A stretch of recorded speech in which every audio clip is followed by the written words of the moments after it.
Bonjour à tous, on se retrouve pour une nouvelle position de combinaison, position de partie, hein, bien évidemment, comme toujours. Donc pendant la partie, on ne sait pas s'il y a une combinaison. Après, on peut le sentir par rapport au positionnement des pièces et surtout à la protection des rois, évidemment.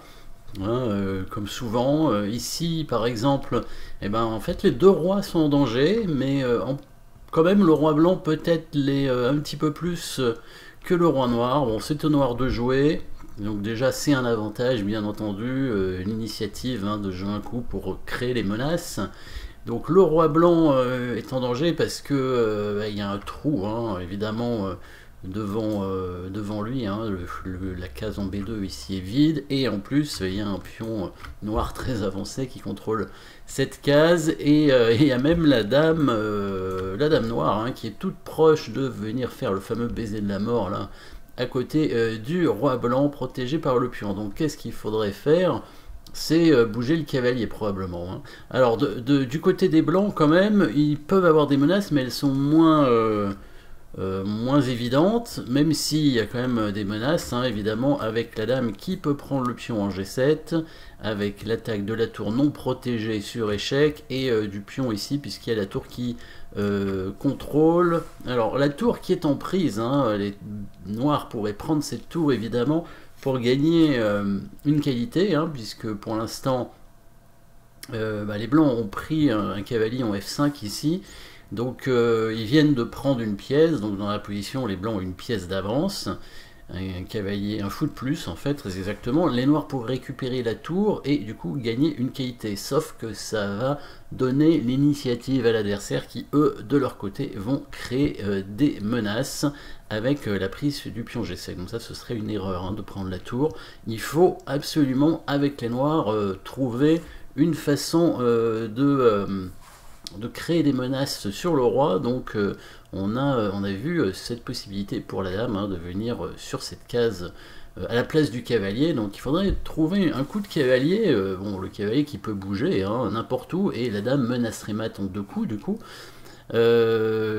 Les options pour le cavalier, il y en a quatre en fait, étant donné que le cavalier est au bord de l'échiquier. Le plus naturel, ce serait vers le centre, évidemment. Alors, il y aurait éventuellement la prise du pion, mais en C2, mais ça n'a pas tellement d'intérêt. Ça va même libérer une case au roi blanc, donc logiquement, c'est probablement pas bon. Les noirs qui ont quand même pas beaucoup de pièces en attaque, ils ont le cavalier, la dame et un pion pour l'instant. La tour, même si elle est plutôt bien placée, n'est pas encore en action devant le roi, ça c'est sûr. Donc si on sacrifie le cavalier, il faut mieux pas donner une case à l'adversaire. Le pion blanc est là pour bloquer en fait la position du roi, et les noirs doivent jouer là-dessus. Donc logiquement le cavalier doit jouer sur une autre case, et la plus naturelle serait une case centrale, donc la case en C4 probablement pour le cavalier.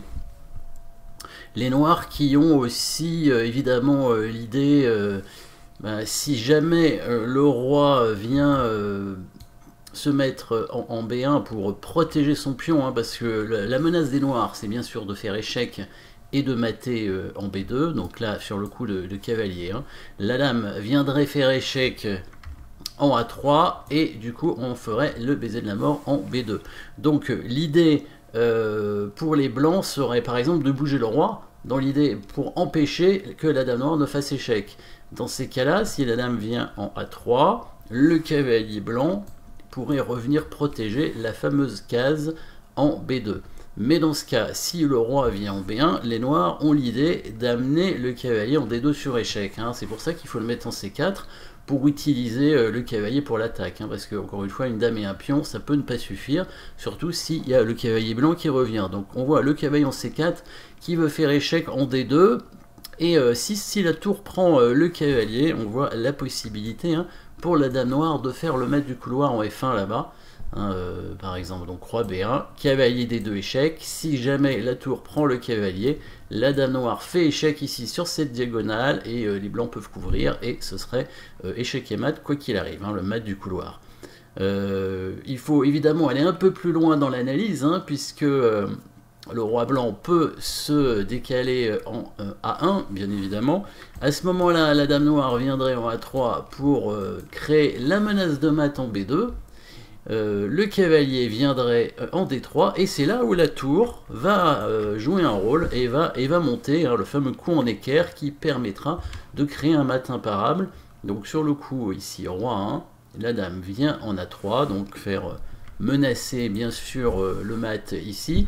Le cavalier serait obligé de venir en D3 pour protéger, là c'est forcé, et cette fois c'est la tour qui rentre en jeu pour venir en A6. Alors c'est une menace forcée, puisque si les blancs tentent de leur côté de créer des menaces avec le coup dame prend G7, évidemment, voilà, vous pouvez mettre la pause, bien entendu, pour trouver le bon coup pour les noirs.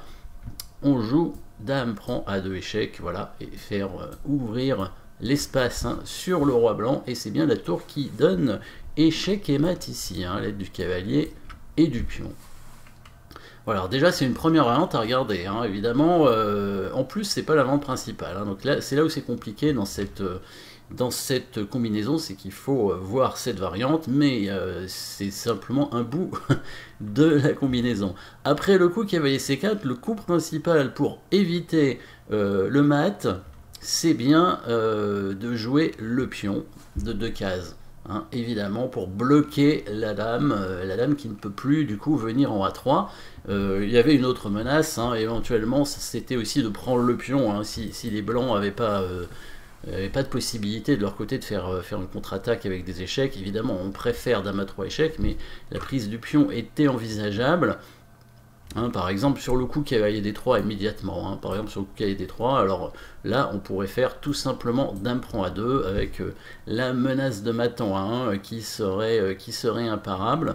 Du coup A4 est le bon coup de défense évidemment, mais heureusement les noirs ont la prise en passant, c'est la seule façon de continuer l'attaque. Par contre là il n'y a plus d'échec pour les noirs. En tout cas, pas au prochain coup, ça c'est sûr. Bon, alors il y a la menace évidemment de pousser le pion à dame, ça c'est sûr. Donc les blancs maintenant vont pouvoir faire leur contre-attaque. Alors si les blancs, il y a encore une variante, si les blancs tentent de jouer la défense avec le coup roi en B1. Donc là, à ce moment-là, le pion avance sur échec, le roi se cale en A1. Et alors ici, il ne faut pas se tromper avec les noirs, encore une fois, parce que toujours le cavalier blanc peut revenir contrôler la case en B2. Vous pouvez essayer de chercher si vous voulez, mettre la pause dans cette position. C'est pas évident, mais c'est trouvable. Il faut arriver à amener les pièces aux bons endroits pour créer des menaces, toujours avec l'aide du cavalier, de la dame et par la suite de la tour. Donc le cavalier qui se met en A3, voilà la pointe, on menace mat en prenant le pion C2, il est obligé de protéger avec sa tour C1, on sacrifie le cavalier pour ouvrir du coup la première rangée, la dame qui arrive du coup sur cette diagonale, comme tout à l'heure, cette fois c'est pas mat, le roi peut prendre le pion, mais la tour monte en équerre encore une fois, et le roi blanc va être échec et mat assez rapidement, vous pouvez vérifier la tour qui vient en A6, même si il pousse par exemple le pion en B4 pour essayer de libérer une case pour le roi, c'est pas suffisant, la dame vient en C4 et c'est bien échec et mat. Du coup le roi blanc ne peut pas se défendre tout seul, les blancs sur le coup pion point A3 vont être obligés de contre-attaquer, et c'est ce qu'ils devraient faire avec le coup dame prend pion en G7. Dame prend pion G7 évidemment avec l'idée d'attaquer la tour et le pion en F7. Sauf que les noirs ici, en fait il n'y a pas de menace de mat, c'est ça qu'il faut voir avec les noirs. Donc avec les noirs ici on va avancer le pion sans craindre les fantômes bien entendu. Si les blancs, alors là la promotion est imparable pour l'instant, promotion en plus c'est mat, donc là c'est un mat imparable, donc les blancs ils ont intérêt à faire des échecs évidemment, ça c'est obligatoire, et par la suite soit de mater, soit d'arriver à contrôler à la case de promotion. Donc deux échecs possibles, la prise du pion en F7 et la prise de la tour. Si les blancs prennent le pion en F7, le roi va s'échapper, parce que si le cavalier prend le pion ici, la dame prend le cavalier, sacrifice de dame bien entendu, parce que le pion noir va à dame là-bas, et on va mater si la dame prend ce pion pour essayer de contrôler la case de promotion, les noirs pourraient prendre la tour tout simplement et auraient une tour d'avance tout en menaçant quand même mat, hein, puisque dame F4, échec, le roi n'a plus de case. Hein. Le roi n'a plus de case, donc là les blancs vont perdre évidemment, puisque bon, il sera obligé de prendre le pion, mais il resterait quand même avec une tour de retard. Donc ici, évidemment sur dame prend dame, hein, le pion fait dame et c'est mat. Hein. Si on veut s'amuser, on peut faire évidemment une promotion tour, hein, puisqu'on est adepte de la sous-promotion, hein, et ça fait quand même échec et mat. Bien sûr, dans cette position, quand la dame a pris le pion au G7 et que le pion a avancé en A2, il faut envisager le coup dame prend tour, hein, échec, évidemment, ça c'est quand même le coup principal. Le roi qui doit s'échapper au bon endroit, hein, en D7, il faut qu'il aille le plus loin possible, parce que s'il vient en E7, la dame va revenir en F6 et va cette fois prendre le pion, et là ça va être catastrophique. Donc le roi vient en D7, le seul échec a priori c'est tour pour F7, le roi s'échappe en C6, voilà, on a l'impression qu'il n'y a plus d'échec ici, hein, que les noirs vont faire dame et vont mater, et pourtant il y en reste encore un, il faut sacrifier la dame ici, hein, pour faire échec à nouveau, la dame noire qui doit prendre cette dame quand même, hein, et là il n'y a plus d'échec, mais les blancs ont la possibilité en prenant le pion de contrôler la case de promotion, et d'attaquer le pion surtout. Et c'est là la pointe. La pointe ici, vous pouvez mettre la pause pour essayer de la trouver.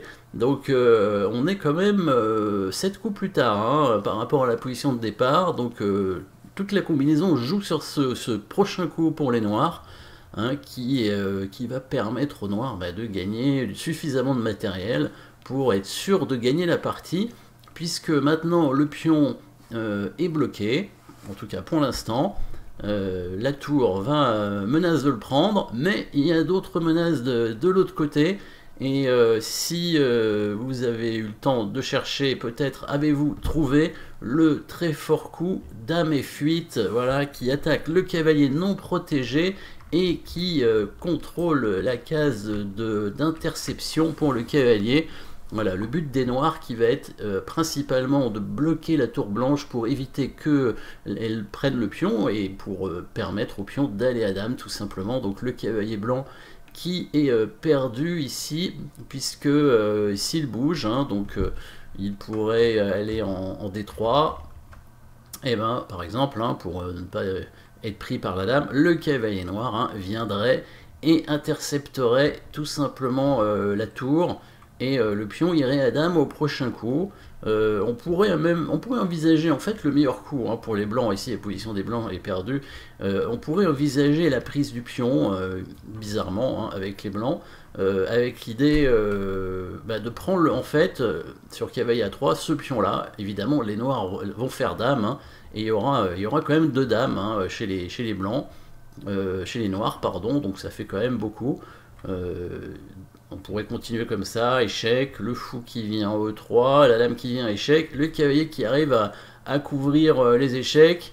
En fait, il y a 2 dames contre 2 tours et un fou. Il y a pas mal de pions pour les blancs, c'est vrai. Donc au niveau matériel, c'est bon, avantageux pour les noirs, mais peut-être jouable si il n'y avait pas évidemment une attaque de mat, hein, il y a toujours des menaces. En plus les pions sont quand même fragiles, ils vont être perdus. Il y a quand même des menaces ici. Possibilité pour les blancs de jouer cette position, mais quand même 2 dames chez les noirs devraient créer suffisamment de menaces pour que ce soit gagnant pour les noirs, on peut en être sûr, sans oublier que les noirs auraient pu éventuellement prendre le cavalier en D5 ici avec le pion, hein. C'était une option possible. Donc le coup logique sur dame F8, c'est quand même le coup tour prend pion A2 évidemment. À ce moment-là, les noirs prennent le cavalier sur échec. Le roi a une case, donc là aussi au niveau matériel on est plutôt pas mal pour les blancs à la limite, puisqu'il y a 2 tours contre la dame avec pas mal de pions d'avance, sauf que il y a des pièces non protégées, et la dame noire en prenant le dernier pion ici en F3 va attaquer à la fois la tour et le fou. Une menace de mat d'ailleurs, hein, quand elle prend la tour, et les blancs qui doivent contrôler cette première rangée absolument. Si la tour tente de défendre son fou, il y a une fourchette, hein, tout simplement avec le cavalier qui va gagner la tour. Si la tour se met ailleurs, dans l'idée de prendre le cavalier après, bah, le cavalier peut de toute façon faire échec et le fou serait perdu. Et là, les noirs auraient trop d'avantages matériels, surtout que la dame noire est très active, hein, et donc devrait réussir à prendre une majorité de pions. Les tours blanches qui sont mal placées, hein, dans des positions très passives. Voilà, combinaison complexe, hein, par rapport à la position de départ, évidemment, beaucoup de coups à voir et à calculer avec plusieurs variantes dans tous les sens. Voilà, merci d'avoir suivi cette position de partie, hein, de combinaison, et puis à très bientôt pour une nouvelle position.